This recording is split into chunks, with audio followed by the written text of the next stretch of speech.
Cuba के तटीय जंगल में पाया जाने वाला यह पक्षी दुनिया का सबसे छोटा पक्षी माना जाता है। इसकी लंबाई 5 सेंटीमीटर और वजन 1.5 से 2 ग्राम ही होता है। इस पक्षी की 360 प्रजातियां पाई जाती हैं। इस पक्षी की जो चोंच होती है वो आगे से थोड़ी सी मुड़ी हुई होती है और लचीली होती है और यह पक्षी फूलों का रस चूसती है।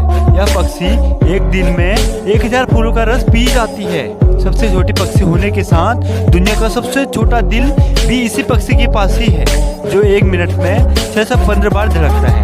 यह पक्षी सिर्फ 4 से 5 साल तक ही जीवित रहती है। इस पक्षी का नाम है हमिंग बर्ड।